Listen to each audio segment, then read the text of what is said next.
Good morning, everyone, and welcome to another edition of Mr. Moser's Meandering Monday. I am at the Kings Mountain National Military Park just outside of Clover, South Carolina. We're going to learn a little bit about the history of the area, about the Revolutionary War battle that happened here, and not only that, but you don't have to listen to me the whole time, but we're going to get a lot of our information today from Ranger Jim Sahi. So that voice you'll hear in a few minutes is going to be him talking about the area. And I'm hoping you stay tuned and maybe you'll even learn a little something. The Kings Mountain National Military Park is about 14 miles west of the Clover School District office. It takes about 22 minutes to drive there, and it's just below the North Carolina line. When you first enter the park, you will enter through the South Carolina State Park of Kings Mountain. You'll continue down this slow, tree-covered road until you get to the national park. So it's actually two parks in one. As I mentioned earlier, there's the state park with all the hiking and camping and equestrian areas. Then there's the Kings Mountain National Military Park that was set up to commemorate the Battle of Kings Mountain, fought on October 7th, 1780, part of the American Revolutionary War. When you first arrive at the park, you'll come to the Visitor Center, and we'll look at that a little bit later. Directly behind the Visitor Center is a 1.6 mile paved looped trail that goes around the battlefield. You can walk the trail and use your phone to learn more about the battle by using these markers. In our case, though, we're going to learn about the Battle of Kings Mountain and the National Military Park from Ranger Jim Sahi. My name is Ranger Jim. So usually I start by telling people about the weapons. So you guys know the basic layout of the battle. Had the Loyalists up top under Patrick Ferguson, under his command, about 1,200 Loyalists.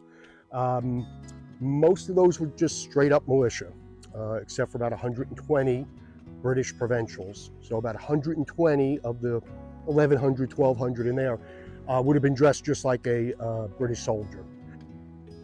Would have had the red coat, all the accoutrements, but they were American. They were not, they were American, and they joined the British Army. And so they were outfitted as such.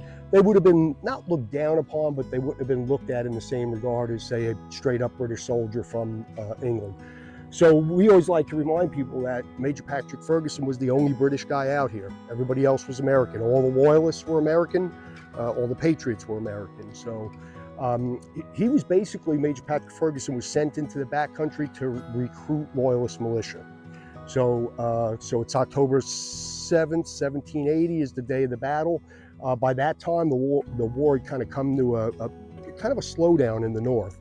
And the British had started to take on the approach that if we can't save all the colonies, we at least want to save the southern colonies. And so they started to move their strategy into the south. Of course, reason being is all the natural resources, right? So cotton, tobacco, indigo, rice, Charleston, right? Yeah, so they charged Patrick Ferguson with coming into the South and recruiting 4,000 militia. And so he had recruited around 2,000, and he had about somewhere between 1,100 and 1,200 of those men trained. And that's who he was up here on the mountain with. So they were trained to his satisfaction. And the Patriots that surrounded the mountain, there were around 900 of those. And they came from the Over-Mountain Victory Trail, so what's now Tennessee, used to be Western North Carolina, Virginia, and then some from the local area. So there were around 900. So pretty evenly matched battle. For me, the two big factors that come into play are the weapons, right? So the Loyalists, they were militia, except for the 120, but they were issued British weapons. So they were issued the British weapon of the day, which was the Brown Bess musket, right? So 75 caliber, smooth bore, loads relatively quickly. A trained soldier could load it in about 15 or 20 seconds. So they could get it loaded and fire pretty fast, so 3 to 4 times a minute. And that was for those volleys that you see these movies where you got two opposing forces and everybody's just shooting in that direction. So I'm not trying to hit that guy because it's not accurate enough, but I'm shooting in that direction. And it was accurate for that purpose, about 100 to 150 yards. Now, on the other hand, the Patriots had rifles. They had their own personal weapon, right? It wasn't even really a weapon. It was really more of a tool. Protect your family, to hunt, and some of them were Indian fighters. But the big difference is that's a rifled barrel. So the inside of the barreling is rifled, and so when you shoot that ball, it's going to go just like a football spinning.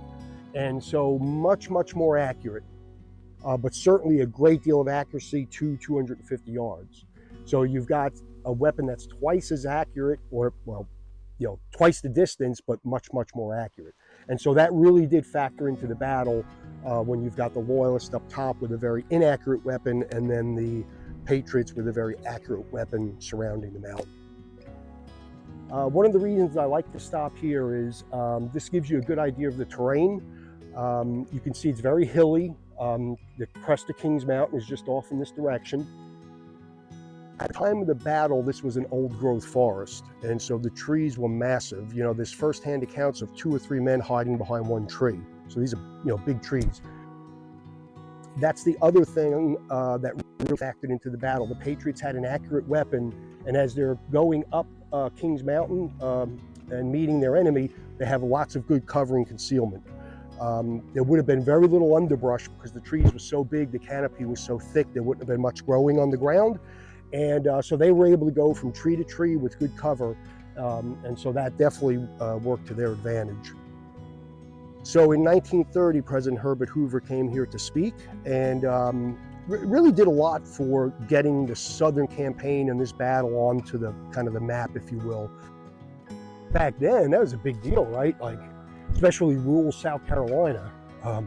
So he was pushing the importance of this site. We became a national park sometime just not very long after he was here. So it was in the makings, but he was here to probably part stump speech because it was during his presidency, of course, and part to talk about the importance of the battle. But they were expecting a large crowd. And so the crowd ended up being somewhere between 70 and 85,000 people. So in anticipation of that crowd, they clear-cut the whole mountain. They basically clear-cut the mountain, and they set up, you know, parking lots and places for people to rest, and bathrooms, and whatever an outhouse or a bathroom looked like in 1930. Yeah, so they cut all the trees down. And so unfortunately, the forest you see out here, there's not going to be a tree out there that's older than 100 years old. Probably most of the bigger ones are probably in the 80-year range, you know, plus or minus. So yeah, much different landscape than it would have been at the time of the battle. Unfortunately, because this is such a long video with so much good information, we're going to have to continue this next week. Have a great day.